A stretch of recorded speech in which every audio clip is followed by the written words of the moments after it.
Welcome everybody. This is a new adventure for us. So kind of what we wanted to do, we wanted to do a little director's commentary around Serge's new record. As we're making each song, we want to jump on here and just have kind of a loose conversation about making the song, writing the song, maybe some of the parts of the song, and give you more of a behind the scenes director's commentary to how the song came to be. So with that, let me introduce my good friends here, Rex Schnelly here in Franklin, Tennessee, and Serge from the Ukraine. Tiagnyriadno. Serge Tiagnyriadno. Yes. Yes. Hi. Hi, everybody. Hey, Serge. You doing okay, buddy? Yes, I'm fine. Thank you. How are you? Good. I see some sound panels in the background, so you must be sitting in your studio, and I see the guitar headstock behind you. Right. Good. Good. So guys, how did this song come together? Walk us, kind of step us through. Yeah. So John, it really, with Jetpack, it was when the COVID crisis began, about end of April. You kind of invited a Facebook collaboration, and Serge was one of those who responded, and you know, it was so intriguing that somebody we kind of knew from the Leonid Friends collaboration and pictures and videos and you know, kind of what he was doing. So we did that, and the way we started was I did a small musical loop, let's call it, with a drum loop and some chord progressions on the guitar. In fact, John, if you just start that track, that'd be great. Yeah. We had a, you know, kind of put together this thing and a lo-fi loop there, little guitar riff going on, and we basically had a verse structure, and then we had a pre-chorus structure, and then went back and added a chorus structure, which is at the end of this MP3, and shot that to Serge. And Serge on this initial one recorded some vocalization ideas of a lyric and a melody, and so he recorded that and sent that back, and right away it was good. The melody and the way he delivered that was really inspiring. Lyrically, we tweaked it a little bit and kind of focused kind of the idea, and the sentiment is we haven't seen each other in a long time, these two lovers, hold on, we'll make it, it can be darkest before the dawn, that kind of thing. Serge, do you remember when you got this vocal or this track, what you were thinking when you started to sing to it, or you just kind of created something off the top of your head? Sure. I just listened to your chord progression, and I don't know how it happens all the time, but I just sit and sing something, and it was yes, and it was just a first thing that came to my mind, and I just recorded it. It was in a half of hour. I didn't think about what I'm doing. Sure. So do you do that a lot when you write or create that kind of yes process? Mostly I don't think what I'm gonna do. I just sit or stay behind the microphone and just do it, and shut it when off. it comes to that, then I can think what it was about. Right. Intellectually you can kind of slow it down, but yeah, I could tell. And I think a lot of times that first instinct is really a good place to go. You know, you go where you're comfortable, you go what you hear, and most of the times that always gives you a great basis of where to jump from. And so you recorded that, sent it to me, and then I heard the lyric and the melody, and actually I think what we did, that we didn't have a chorus, we just had the verse and the pre-chorus, and you gave me that, and so I took your lyric and massaged it and kind of made it into a storyline, and use your imagery even, you know, there's a lot of things you said, co-wind blowing. There's some ideas that we kind of brought in, and then as a songwriter, I started to put together to make it fit together in a narrative, to speak well and to sing well, and then the rhymes too. I love, and I even use some of your rhymes because that's what came to you. That's what came to your mind. So I was like, yeah, we need to hook something on that. But then the chorus came. And then you gave me the title. You sang the title, I think. I Will Be With You Again. I thought, there we go. That's it. That's where we're gonna go. And what was to me, what was exciting about it was this is the first thing we did. Yeah. And it happened really fast. And then I built, obviously kind of the rock machine on top of it. And the chorus I think the chorus just pays off amazingly well. So it also set us on a pace that we could probably do something every week, get a song done. Serge, how often do you write there, either with co-writers or in your studio? Do you write quite often, or are you just seasonal? How do you do that? Yes, I do it often. Maybe 2 times a week we're writing something. Okay. But not always it's the songs. For example, we did a commercial last week for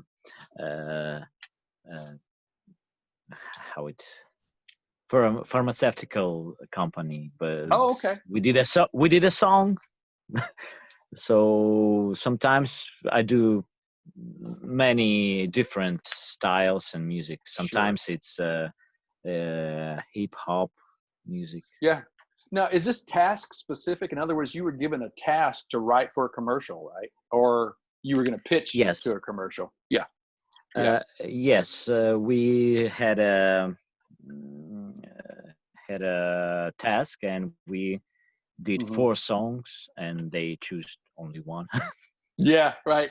I do that too. I write, commercial stuff. I've done for videos, or for even, part of what we do here at the company is some sync things. So a lot of times we'll do some things specific for a task, an event, marketing, and have to write lyric for that. And so, you're a working man. You're a working musician. You have to eat what you kill, so to speak. So you've got to create for the task, right? So yes. I'm curious, what is your main instrument? What's your favorite instrument, you think? My main instrument is a piano. I studied from 4 years old, so I play pretty well. Right. But as I work in the studio, and mostly I work as sound engineer and producer, I had to learn all instruments. So I play and drums, playing bass.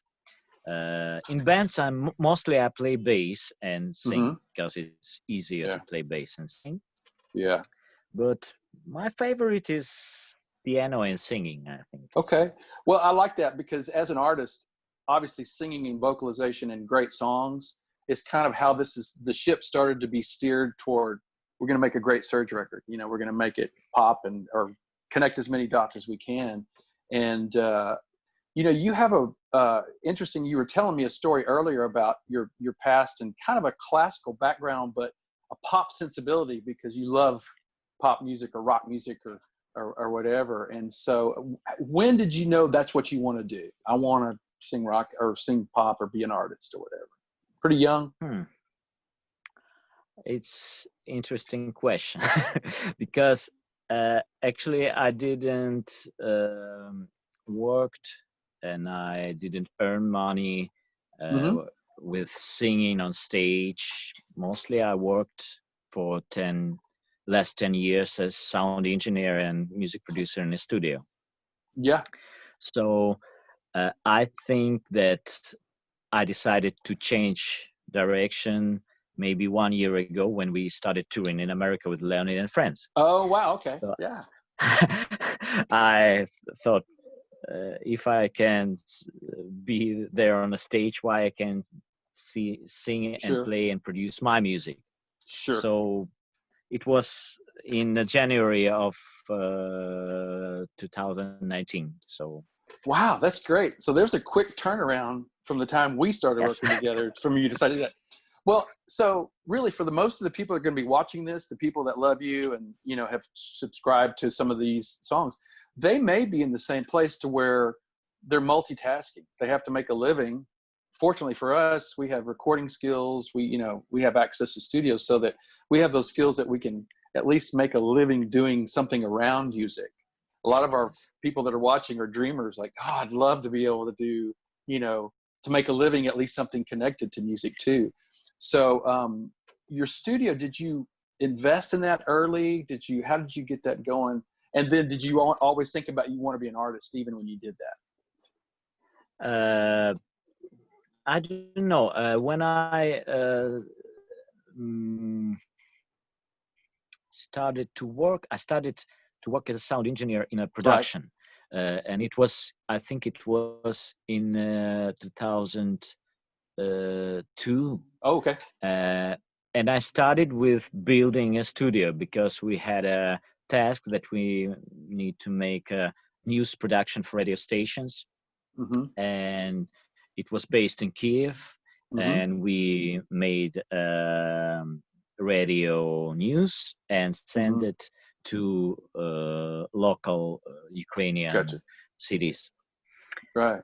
And that's how I started to recording something. Right. And after that, I had a lot of different works on the radios. Mm-hmm.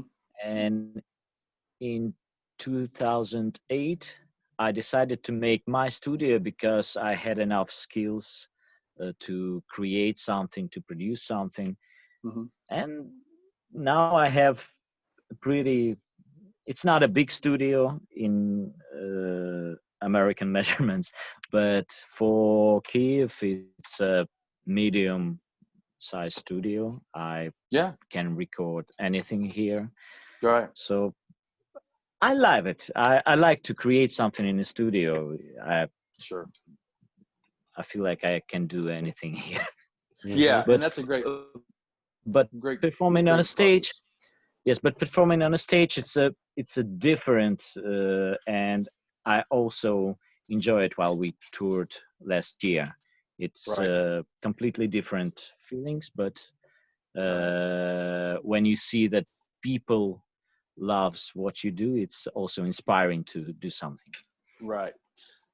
Yeah, that first song actually that we did was very inspiring to me, and I'm imagining you finding a band and translating these for a live performance, which I think will be fun. You know, we'll do this record and expose it and get you there, and I may come see you tour the States and say, hey, we're selling some records, man. So, you know, that's our goal. But yeah, and you know, that first song set the stage to where now we'll tell a story about some of the other songs too. And to let people know about A&R, which is artist and repertoire, it kind of, you pick songs, or the songs that are being written, you kind of steer them so that they're maximized. And so when we did I'll Be With You Again, there was a lot of, to me, sonic, emotional payoff to that, to where I was like going, this is going to be fun. This is going to be, you know, and it is a little different because we're collaborating over distance. And so we're really trying to find music that reaches across demographic, European, American, and there is that place, your voice and your delivery and what you do. I think you sound, I have my own personal opinion about what you sound like. I think there's definitely some Dennis DeYoung from Styx. You have kind of a similar delivery and tone and vibrato, but then you also have some other things that you can bring to the table too. I mean, little Phil Collins, a little bit of Peter Gabriel on the treble tone, a little bit, you know, but you're still your unique person. So I think it's going to be fun. Believe it or not, we're way into this record. We're 5 songs in, and you know, or at least halfway through, and we're going to be, you know, pursuing a lot more. But so I guess on your end, a little bit on these lyrics. You grew up in the Soviet Union and learned Russian immediately. Is that your first language? Russian and Ukrainian. I speak both of them. Mostly I speak Ukrainian, but I can speak freely in Russian. Yes. Yeah. Okay. So lyrically, like I noticed too, is it a little bit of a struggle to write lyrics that are English lyrics that flow well? Are you able to listen? I mean, you listen to American songs and probably repeat lyric ideas and then transfer those over to other English songs you write. So what is your process with that? Yes, but in English it's something different because I can turn off my mind. I can think phonetically. So when I hear melody, I don't think what word I sing. Right, you don't make I sense. You just make it hear sound just good. sounds. Yeah. Yes. Yeah. But when I just heard something and I sing it, then I think what word I sing. Sure. and make some corrections. Sure. But for me, which it's is not very easy to write songs in English because it's not my native English language. But I will improve it. Well, but that's actually good. I assume that when we first started working together and you gave me that lyric and melody, I could tell I really like the way you sing words. You like the way they sound.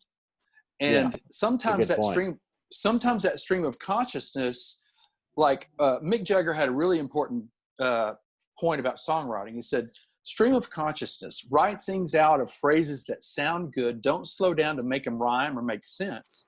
Then once you get a series of these phrases, stop, then pull them together, then tweak them to make them sound good. Because what he said, what you'll do is you'll get a good flow before you'll start slowing yourself down to try to make them make sense. And then you lose the creativity. So that was actually what was fun about that. You gave me these lyrics and then I started putting them together like that Mick Jagger idea and creating these. Sometimes I'd have to create something that was different, but I really love the way you sang that. And so I'm going to keep capitalizing on that, Serge. That's really good. Also, Serge, Kiev is, it's kind of the cultural center of Eastern Europe, correct? Yes. It's one of the ancient cities here. It's right 1,500 years old. So right, and there's like almost 3 million people there in the area, right? I saw more. I think I think about 4.5 million people now live in Kiev. And so you're exposed a lot to Western music, probably from a young age, right? I mean, you were listening to Western music outside of the conservatory where you were training. Yeah. So mostly only Western music. Right. What was your first love Western music? Beatles. Beatles. Okay. Sure. Beatles, then Queen, and then everybody else. Dude, that's pretty good. That's pretty good pedigree. I can live there. Those two, I'm good. Queen and the Beatles. So yeah, man. Any thoughts from your end, like going forward and kind of hopes and dreams and what you want to try to say in this record? I don't know. In all songs that I do, I just try to express something from me, but I don't think much about what I want to say. I put it on like improvisation. So I think that what comes when I creating music, when I do improvisations, I think it leads me in the right way. So that's your main love. I mean, what comes in the moment and what you can create in the moment seems to be what really fires you. Now, and the beautiful thing about that is we do this record, and of course there's lyric and there's melody and there's structure. So when you go play it singing live, you can stretch that, a little bit more, and and as a guitar player, that's my main instrument. Of course, I play all the instruments, on actually, I think everything we record, I played everything. But if I had my druthers to choose one instrument and play guitar and be an artist as well as you, those moments when you can, let's do 16 bar solo. Let's stretch this out. You know, let's make a moment happen. So right. That's good stuff, man. Are you aware of your fan base, Serge? I mean, as far as worldwide and even there in Europe, are you surprised by how many people are kind of discovering who you are? Yes, when the story started with Leonid Friends, for us it was like something that we couldn't believe, Right? because here in Ukraine and in Russia, fans of such kind of music, the amount is very low, so we can just play in few clubs here and but when we came to US, we was very impressed by how people received us. It was unbelievable. That's great. Well, and I don't want to take too much more time, but you know, I know that there's a lot of views on YouTube of Leonid Friends and just discovering excellent music, excellent performances, and that's what we're gonna do with the record. We're gonna make a big splash. We're going to make it, you know, and that's our goal. And I have no doubt it's going to be a great journey, great experience. So thanks for responding, man, to the first foray. Thank you for offer. Yeah. Should we listen out to the song? Yeah, man. At least to the first chorus. Yeah. You know? Let's listen to the first single that's coming out, June 26th? Yep. And then we'll have new singles probably every month going forward. Yeah. Come tomorrow.